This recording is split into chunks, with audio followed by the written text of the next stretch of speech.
Hi, welcome into my studio for this red kite oil on canvas painting, and I'm just putting some acrylic paint into a little bit of a tub here. What I've stretched my canvas out with some masking tape onto some MDF board.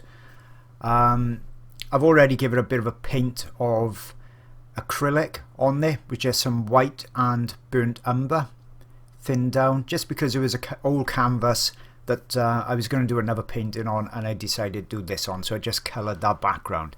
Then I drew the outline of the bird on there, and I sealed that down with some Spectra Fix, but you could use any permanent pastel or pencil fixative. That just holds that drawing in place.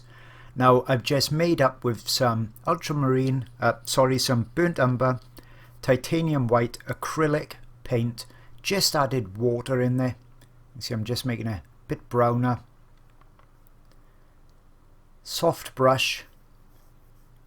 I don't want it too watery, and I'm making it a bit darker than I want it. Remember, acrylic dries darker as well also. Reason I'm doing this, I'm going to do a very quick and easy tonal underpainting. So I'm just going to brush this on quite quickly. I needed a bit more water so it spreads, and then I'm going to use some kitchen tissue over the top just to lift out the highlights. And as I said, that's going to give me a very easy, quick tonal underpainting and show me just where those light tones and the more mid and darker tones are going to be. Because this is it's a simple painting in one way, as we've only got a bird and a blurred out background, but in another way it's very complicated because I've got all that feather details that I need to get right. So I want to give myself the best chance of actually getting the painting right. So doing things like a tonal underpainting like this, even though it's very easy, is going to help me to ensure things are in the right place. So you can see I've just covered the canvas in that acrylic really quickly. It took me less than 1.5 minutes. I'm just evening out that paint, just getting any brush strokes out of there. So I'm just taking a bit of clean kitchen tissue. It's dry, and I'm just going to wipe some of this off, just so that I can quite easily see that the outline drawing. And I haven't put much detail in the outline drawing. You can see why. No point putting any feather details in there at all, because I'm going to do this painting in a few different stages to try and simplify those feathers. Because if I try and go straight in and paint one area at a time and complete it, it's going to get very confusing trying to match colors. So I'm going to do it all very simply in a logical manner. So now I can see that drawing underneath, and obviously acrylic dries fast, so it can't take too long doing this this stage. And I'm just taking a clean piece of kitchen tissue. You can see I've rolled up the edge a bit. I'm just gonna put it in just dap it in a little pot of water, not too much water at all, so just dampen it, and that allows me now to remove that acrylic that I've just put on there because it's still wet. I'm just going to do it in the highlight areas. So obviously the top of the head is going to be really light, almost a pure white on top of the head. And because I painted the canvas first kind of a light burnt umber colour, obviously I'm not going back then to a stark white canvas, because even though that, you know, the highlight areas like that upper part of the head is going to be almost pure white, I want it a bit darker at the moment so I can put my light tones on top.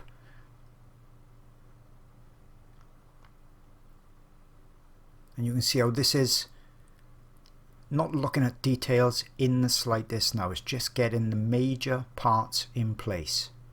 This is my tonal map.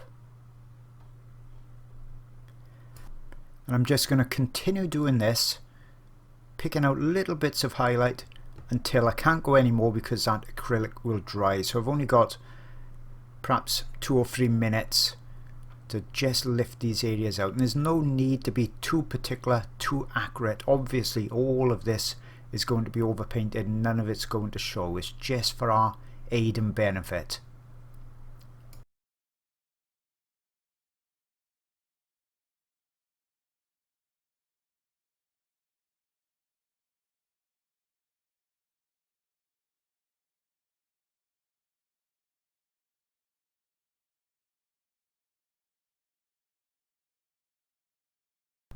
Okay, so I think that's good enough. All I'm going to do is just take a bit of that acrylic paint that's still wet on that palette, just for the dark area of the eye, and I think I'll take just a little bit as well for the dark part in the recess of the nose.